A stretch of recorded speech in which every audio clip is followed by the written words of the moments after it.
Egunon, buenos días. Vengo a comentaros tres intervenciones que llevamos al Pleno esta semana. Una de ellas es la interpelación.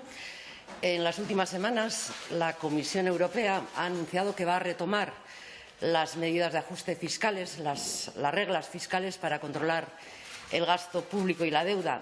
Como sabéis, tras varios años después de la pandemia, en los que las reglas quedaron suspendidas y en los que la ausencia de estas reglas fiscales permitió un importante despliegue de políticas públicas, sociales y económicas, desde los ayuntamientos hasta incluso las medidas que se han adoptado en este mismo Congreso, pues nos parece que el regreso de estas medidas por parte de Europa pone en riesgo la continuidad de todas estas inversiones públicas que han sido tan necesarias. Todos recordamos lo que supusieron las reglas fiscales durante tantos años. Supuso recortes, supuso austeridad y supuso ahogamiento económico y social. Esto es lo que trajeron aquellas erróneas políticas de contención de inversiones, aquella errónea política de austeridad, los hombres de negro que ahogan a las instituciones y que impedían hacer políticas públicas en favor de la mayoría social y trabajadora. Bien, pues lo que queremos ahora es conocer cómo va a responder el Gobierno ante este anuncio, porque desde Euskal Herria Bildu, desde luego, nos negamos, como siempre nos hemos negado, a volver a aquel estadio de empobrecimiento y de recortes. Y por eso vamos a interpelar mañana a la vicepresidenta Nadia Calviño para pedirle un compromiso explícito de lo que va a hacer el Gobierno respecto a estos recortes anunciados. Llevamos toda la legislatura escuchando a este Gobierno que hay otras formas de sortear, de hacer frente a las crisis, de gestionar las crisis. Vienen a decir que sin abandonar a la gente y implementando políticas de protección y mejora de la vida de la ciudadanía. Creemos que efectivamente hay otras formas de hacerlo y, bueno, ahora mismo también tiene el Gobierno la oportunidad de demostrar esto a través de los hechos. Y esto es lo que esperamos escuchar de boca de la ministra mañana, saber cómo van a evitar volver a aquellas políticas que tanto daño hicieron durante tantos años. Tenemos también mañana en la sesión de control dos preguntas. Una es sobre la escasez de medicamentos. Es una cuestión de actualidad y es una cuestión de urgencia también. Hay problemas de suministro de los medicamentos y la escasez de fármacos concretos, está dificultando el tratamiento de algunas patologías con el riesgo de que en algunos casos se abandone el tratamiento.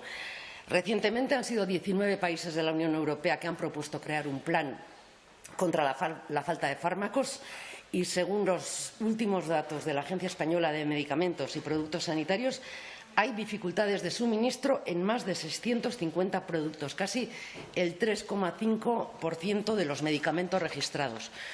Por eso creemos que hay que tomar medidas drásticas, medidas de calado para hacer frente al desabastecimiento, para evitar la especulación de los medicamentos, que es lo que está detrás de esta situación, y garantizar la transparencia de su producción.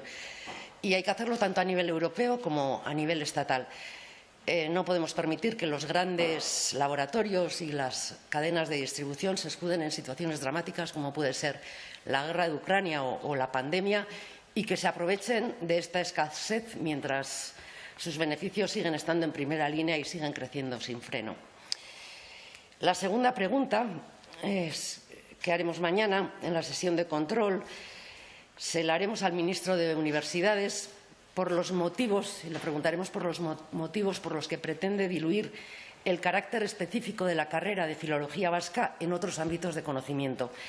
La pregunta que vamos a formular al ministro Subirats tiene por objeto que nos den las aclaraciones y las explicaciones necesarias después de que en el Real Decreto de Desarrollo de la Ley de Ordenación del Sistema Universitario haya desaparecido la Filología Vasca y se le haya hurtado de alguna forma su consideración específica como espacio de conocimiento.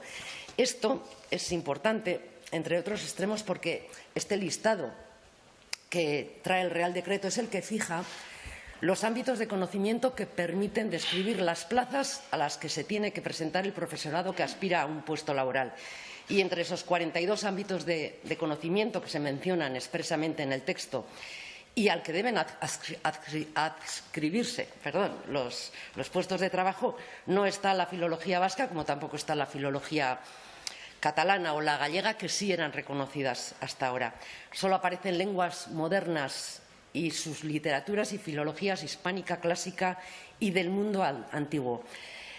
Las filologías que han sido laminadas quedarían diluidas en uno de estos ámbitos, tal y como ha denunciado la Universidad del País Vasco y la Generalitat de Cataluña. Por lo tanto, el contenido de este proyecto es claramente un paso atrás, que no afecta solo al reconocimiento de la filología vasca como ámbito de estudio o como carrera, sino también al trabajo de investigación que se ha desarrollado en torno a ella en el último siglo y medio.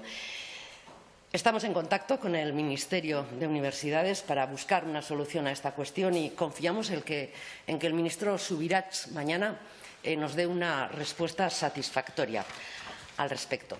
Estas son las tres cuestiones que llevamos a pleno y, bueno, a partir de ahora, vuestras preguntas. Sí. Buenos días, señora Spirúa. Yo quería saber qué opinión le merece… Estoy por aquí. Gracias. Quería saber qué opinión le merece ese último anuncio que hizo el presidente del Gobierno y que hoy aprueba el Consejo de Ministros para implementar que el ICO pueda dar ese 20% para ayudas a las hipotecas. Gracias. Bueno, es una medida que la derecha aplaude y con esto lo digo todo, ¿no? Y además que no va a ayudar a bajar el precio de la vivienda. Quizá todo lo contrario, posiblemente lo que haga el efecto que consiga sea el contrario. Es una medida, en nuestra opinión, contraria al interés general, que únicamente beneficia a propietarios, a bancos y a especuladores. En definitiva, lo que se propone es que el Estado financie con dinero público la compra de una vivienda de unos pocos a costa de hinchar los precios para la mayoría. Es lo que va a ocurrir. Y además favorece el sobreendeudamiento, que ya se demostró erróneo en el pasado. Fomenta aquella burbuja inmobiliaria que se creó hace unos años y además es una experiencia que otros países ya la han llevado a cabo. En Gran Bretaña hace más de 10 años que está en marcha y la experiencia les dice a los británicos que es una decisión errónea y, de hecho, están a punto de quitarla, con lo cual realmente no nos convence en absoluto.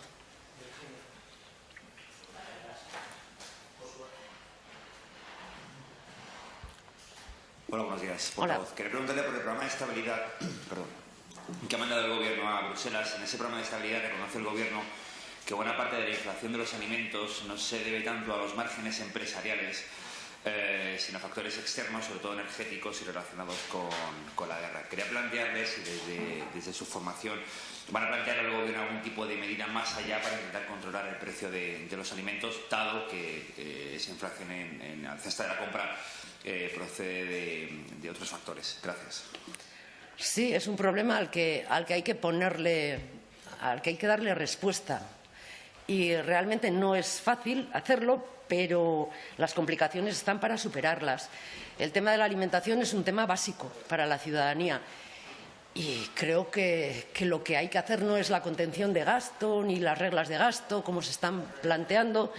Y creo que desde el Gobierno se tienen que buscar alternativas para hacer frente también a esto. Hay problemas básicos que hay que enfrentar y creemos que desde Europa posiblemente no venga la solución. Creo que hay que buscarla aquí y creo que el Gobierno debe emplearse a fondo en este tema de la cesta de la compra que afecta a toda la ciudadanía y especialmente a los sectores más necesitados.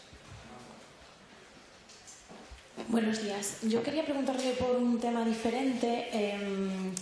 Es una realidad que están aumentando en nuestro país las agresiones sexuales en las que tanto víctimas como agresores son menores de edad.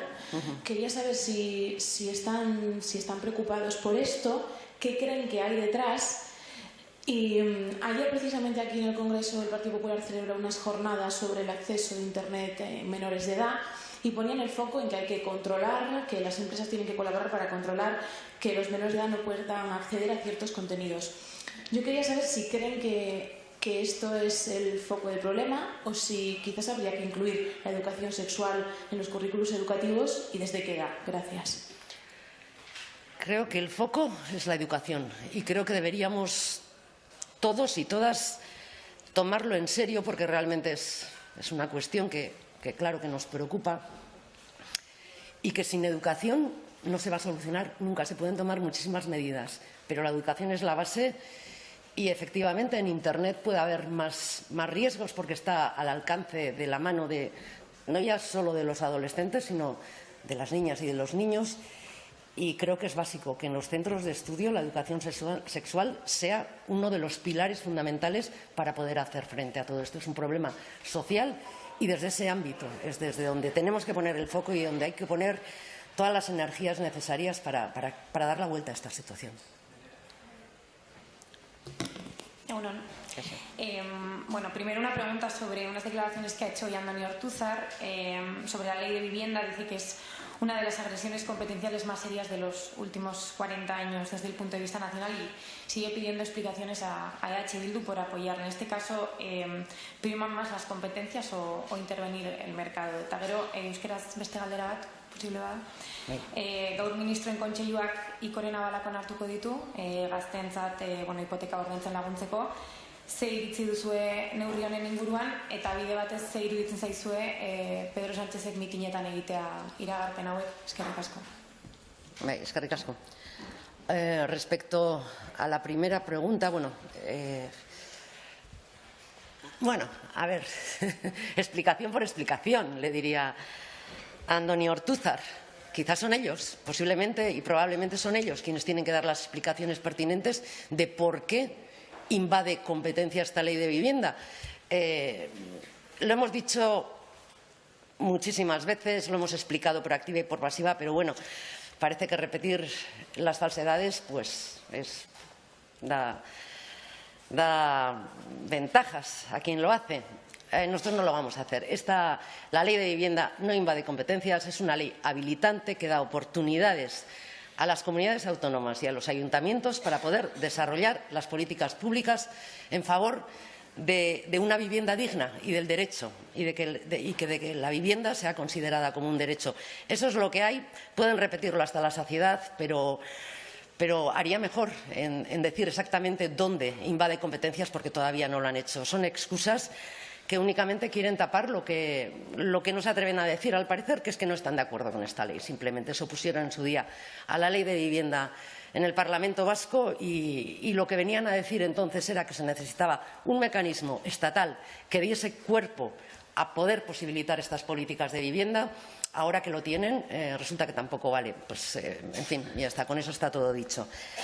Ikoari buruz eta gobernuak gaur onartuko dituen neurriei buruz, ez zaizkigu gustatzen, ez dugu uste onurak ekarriko ditunik, aitzitik uste duguna da, neurri hau eskuinari gustatzen zaiola, gustokoa dela, beraiek nolabait proposatutako neurria dela, eta ez duela lagunduko etxe bizitzaren prezioa jestera ez da gutxe goik ere. Interes orokorraren kontra dijoan neurri bada eta bakarrik jabeei, bankuetxeei eta espekulatzaileei onurak ekarriko dizkie. Uste dugu akats badela eta ez duela inolako eragin onik izango, aitzitik kontrako eraginak izango dituela. Eta mitinetan Sánchezek egitea neurri hauek edo iragarki hauek, hor usten de, eta kanpainan gaude eta uste alderdi guztiek egiten dutela gauza bera, beraz, ez dakit, etik aldetik begiratu daiteken zerbait da, baina gertatzen den zerbait da, ez du inolako besterik ez. Vale, mila esker.